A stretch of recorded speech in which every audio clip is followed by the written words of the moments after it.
Hi, I'm Dr. Baskaran. I'm an obstetrician and gynaecologist in Bukit Tinggi Medical Center. The causes of serious illnesses and deaths in women are lifestyle diseases like diabetes, high blood pressure, heart disease, accidents and trauma, age-related illnesses like Alzheimer's and dementia, and finally there are cancers. The common cancers in women are breast cancer, ovarian cancer, cervical cancer, cancer of the body of the uterus, what we call it endometrial cancers, colon and rectal cancers, and lung cancers. To understand how to prevent cancers, we need to know more detail about the cancers and understand the risk factors. Let us talk about breast cancer. It is the commonest cancer in a woman, affecting about 6 to 9% of all ladies in their lifetime. The average age of breast cancer can range from 40 to 70 years of age. It is associated with people who delay their childbearing, who have very few children, and who have a very strong family of breast cancer. The other one is cervical cancer. Cervical cancer is actually associated with human papilloma virus infection.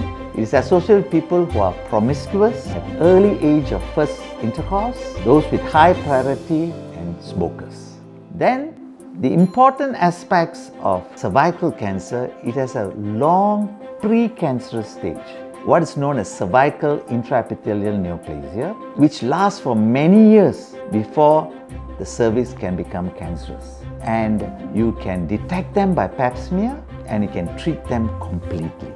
Next cancer I would like to talk about is ovarian cancer. This cancer is associated with a family history, people with fewer children, people who use a lot of powder, and this cancer can occur at any age. Lastly, I would like to talk about endometrial cancer. This cancer occurs in the older age group. It is usually associated with people who are obese, people who have diabetes, people with a condition called polycystic ovarian syndrome. This cancer is usually associated with people who go on unopposed estrogen therapy.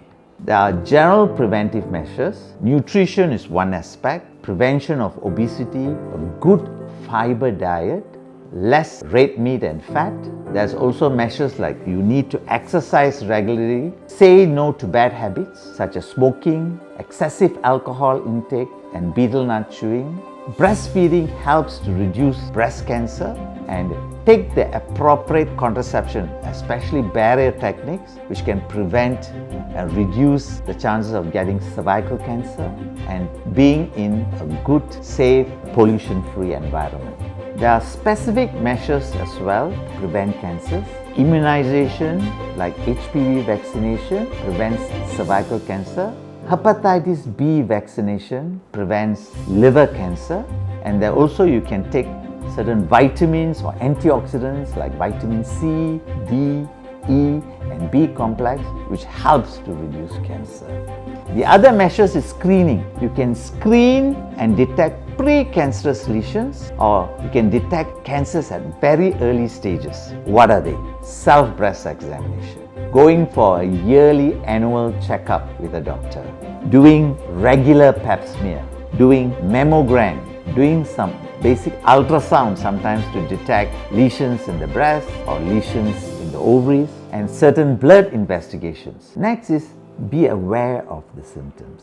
Symptoms like unexplained weight loss, having a lump in your breast, having prolonged periods, having bleeding in between your periods, having bleeding after sexual intercourse, or having bleeding after menopause, what we call as postmenopausal bleeding. Sometimes you can have a bloody vaginal discharge, or you can have blood when you're passing motion. Things like prolonged constipation or prolonged diarrhea, having a prolonged cough, and sometimes having blood in your sputum.